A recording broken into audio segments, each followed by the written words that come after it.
Terima kasih saudara, Anda masih bersama kami di Sapa Indonesia Pagi kali ini di segmen Kompas Bisnis bersama saya Putri Oktaviani. Indonesia kembali berhadapan dengan masalah musiman yang kerap datang dan pergi. Bulan ini merosotnya nilai kurs rupiah disusul melonjaknya harga minyak mentah dunia. Tentu tidak menguntungkan Indonesia yang masih bergantung pada impor minyak. Nah kemarin saudara, Kompas Bisnis membahas perjalanan rupiah yang akhirnya tembus ke Rp16.400 per dolar. Hari ini kita ulas tentang harga minyak dan apa dampaknya bagi Indonesia yang selama ini bergantung terutama impor BBM. Nah kita ke data pertama ya soal grafis minyak jenis Brent. Nah saudara, ini adalah grafis chart minyak jenis Brent. Di awal bulan, tepatnya di 4 Juni, harga Brent masih di 76,25 dolar Amerika per barrel. Tapi lihat nih, di tanggal 17 Juni, masih di bulan yang sama ya, cuman beda sekitar 13 hari aja. Harganya sudah melambung ke 82,67 dolar per barrel. Angka ini saudara bersumber dari Google Finance. Tapi kalau mengacu ke data Bloomberg, harganya sudah menyundul 84 dolar per barrel.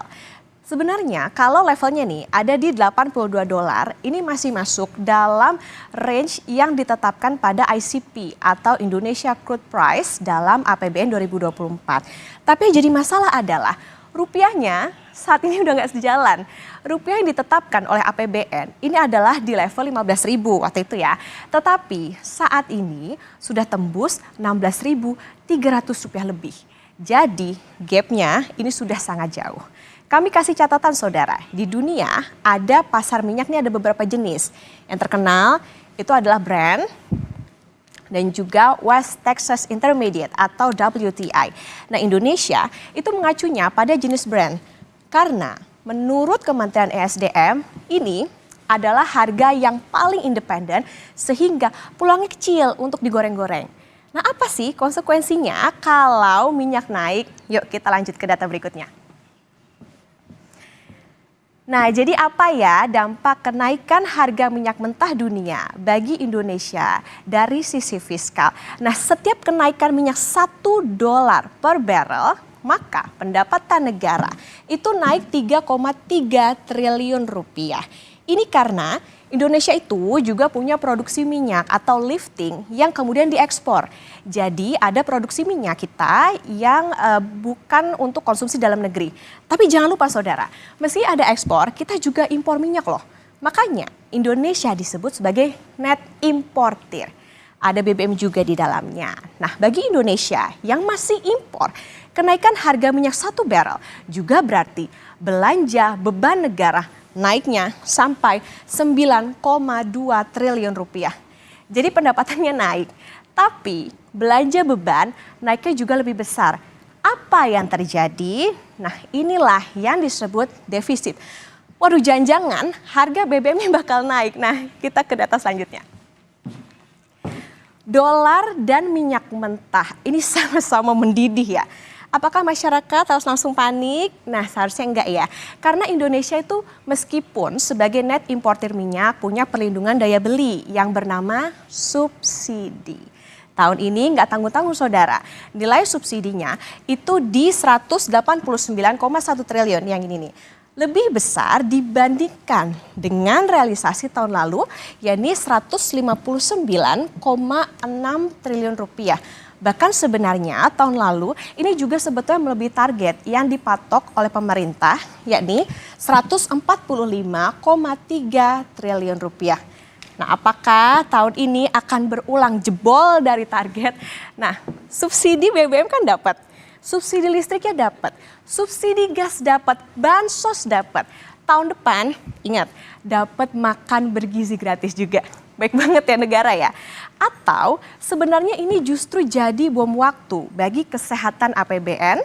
Nah setelah ini, Kompas Bisnis akan tanya ke ekonom di segmen setelah ini.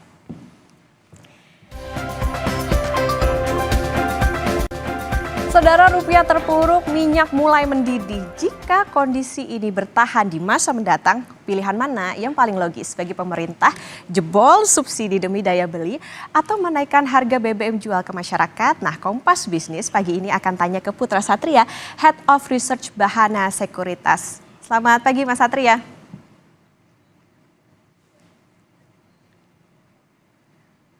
Ya, selamat pagi. Ya, Mas Satria, Suara saya bisa terdengar ya?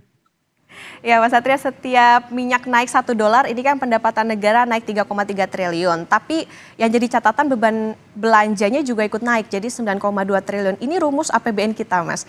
Masalahnya rupiah juga kan sekarang udah di atas 16.300 per dolar.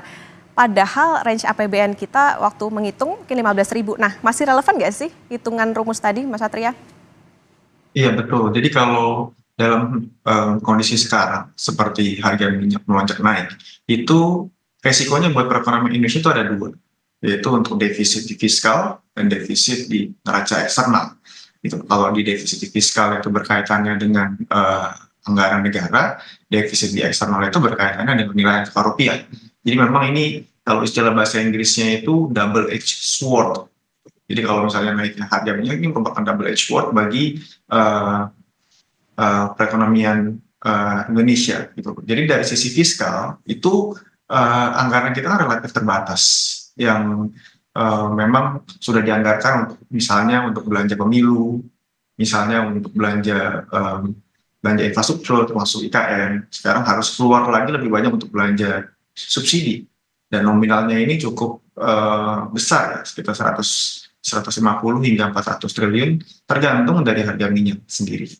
Jadi ini juga menghambat fleksibilitas pemerintah dalam belanja anggaran dan melakukan stimulus ke perekonomian.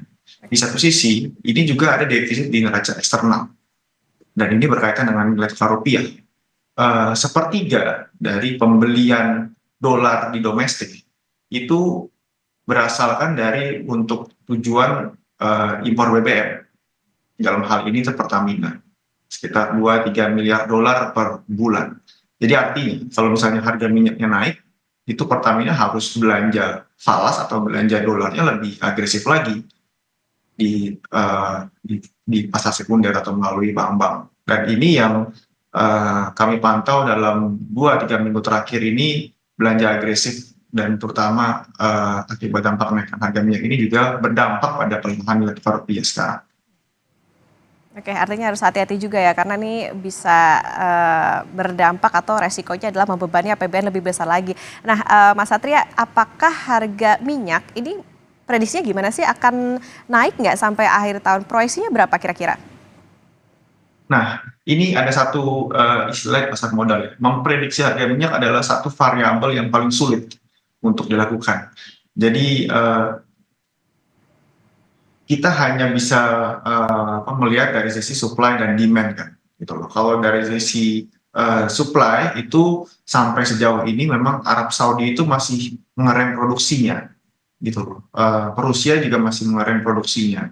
Jadi kalau supply-nya semakin sedikit, ya harganya semakin mahal, gitu. Arab Saudi lagi memperketat nih jumlah supply minyak yang beredar di perekonomian dunia. Nah, dari sisi demand ini yang menjadi jauh lebih penting ya. Dari sisi permintaan itu sebenarnya sekarang itu perekonomian dunia kan sedang baru pulih.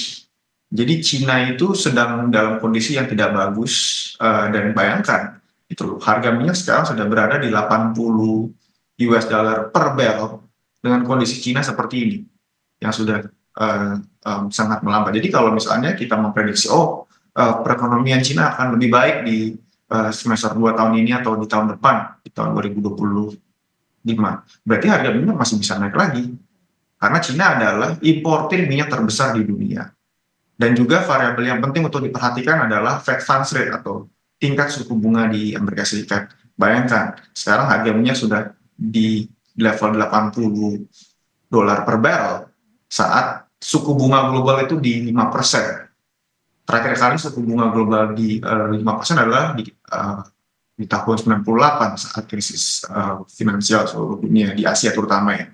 Jadi sekarang yang biasanya suku bunganya itu 0%, sekarang suku bunganya di level 5%. Dan bayangkan kalau misalnya Bank Sentral Amerika Serikat memotong suku bunganya, berarti akan meningkatkan permintaan atau demand terhadap harga minyak dan Oke, jadi ada beberapa variabel bertindak sebagai katalis untuk.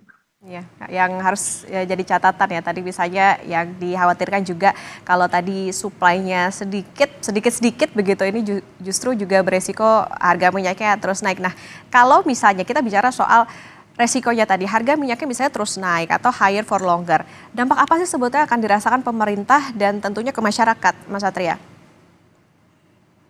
Iya, jadi memang pasti ada tingkat penyesuaian dari tingkat inflasi ya di domestik ya, karena gitu loh. Kalau misalnya kita bayangkan saja misalnya harga minyak naik dari 80 hingga 100, misalnya naik 30%. Itu eh, kalkulasi simpel saja gitu. Kalau misalnya sekarang itu Pertamax di level 12.000, berarti kalau harga minyak di 100 atau 105 naik 30%, berarti harga Pertamax bisa ke 16.000. Dan jika harga Pertamax ke 15.000 atau 16.000 dengan asumsi harga minyak di $100 per barrel, berarti akan sangat sulit bagi pemerintah untuk terus mempertahankan harga Pertalite di level 10.000 gitu. Karena kan gapnya terlalu besar ya, kalau 10.000 dan 16.000 jangan-jangan nanti yang menggunakan Pertamax akan pindah tuh ke Pertalite. Nah, jadi mesti dikalkulasi ke depan di semester 2 kalau misalnya eh, harga minyak itu naik gitu, dan harga BBM naik, itu stimulus-stimulus apa yang dibutuhkan dan bisa diluncurkan oleh pemerintah untuk menjaga daya beli masyarakat. Oke, artinya yang juga hati-hatinya juga tentu ke masyarakatnya bisa jadi nanti malah berdampak pada harganya naik, kemudian kan juga pasti ada multiplier efeknya juga ya Mas Satria. Tapi mana nih Mas Satria kira-kira pilihan yang paling logis tentunya untuk menjaga kesehatan APBN di saat dolar dan minyak ini lagi sama-sama mendidih. Jebol subsidi demi daya beli atau tadi naikin harga jual BBM ke masyarakat? Ya, memang ini perlu ada pilihan yang lebih pragmatis dan realistis.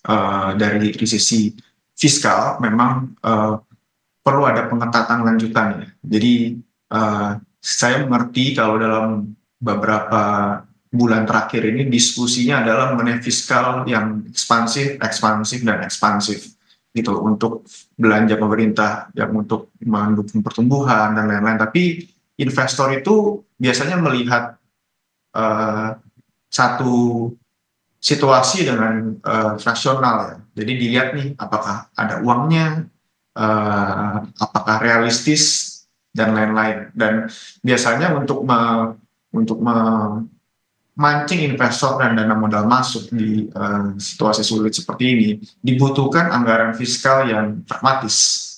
Dalam situasi seperti ini harusnya berfokuskan pada stabilitas. Itu dari sisi fiskal.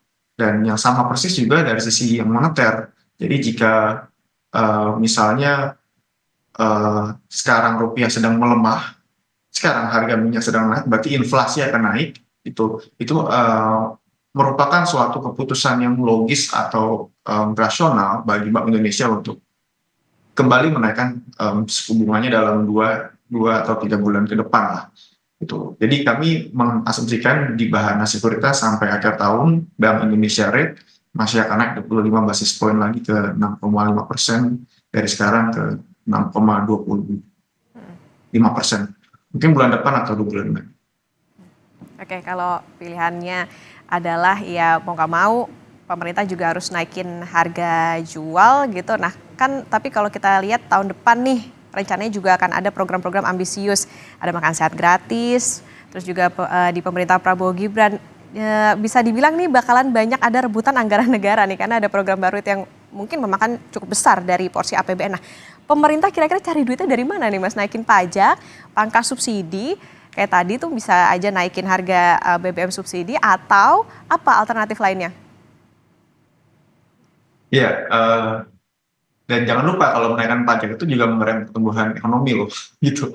Karena gitu loh, ya gitu loh. Kalau misalnya level pajak ditingkatkan, pasti masyarakat itu akan berbelanja lebih sedikit ya. Misalnya Tapera aja kemarin itu ada wacana pemotongan hingga 2,5% dari gajinya pekerja. Berarti kan 2,5% dari pool of savings atau pool of spendings dari pekerja itu akan pendirian. Tapi yang tadi Okta bilang itu benar, bahwa tahun depan itu belum tentu menjadi tahun yang mudah, terutama dari sisi pengelolaan fiskal.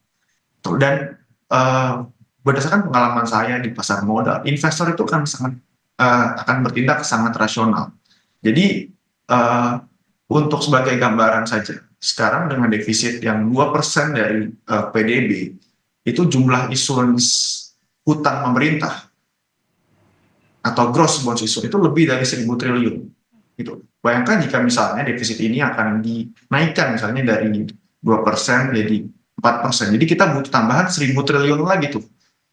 Yang sekarang 1.000 triliun itu butuh 2.000 triliun. Jadi kalau semakin banyak kebutuhan untuk berhutang, nah artinya investor akan meminta imbal hasil atau suku bunga yang lebih tinggi.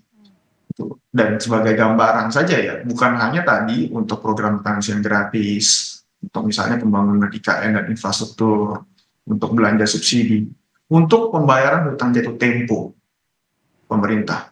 1 tahun itu sekitar 600-700 triliun. Gitu. Jadi bayangkan sekarang penerimaan pajak kita 2.500 triliun, itu setiap tahunnya begitu awal tahun itu fiskal dimulai, sudah ada kebutuhan jatuh tempo membayar hutang saja 700 triliun, 600-700 triliun. Jadi ini satu tantangan yang tidak mudah bagi pemerintah ke depan untuk menyeimbangkan berbagai kebutuhan fiskal dan pertumbuhan ekonomi ke depan. Oke, artinya kita sekarang juga menunggu nih apa sih stimulus ataupun utak-atik APBN-nya pemerintah, karena tadi ya di satu sisi juga mau nggak mau harus jaga daya beli masyarakat, tapi di satu sisi juga sekarang lagi sama-sama mendidih nih rupiahnya terhadap dolar, kemudian juga harga minyaknya amit-amit nanti kalau misalnya naik justru beban subsidinya juga semakin gendut. Nanti tentunya kita akan tunggu bagaimana nih apa sih yang bakalan jadi amunisinya pemerintah untuk menjaga perekonomian supaya lebih baik. Terima kasih Mas Putra Satria, Head of Research Bahana Sekuritas sudah bersama di Kompas Bisnis. Sehat selalu.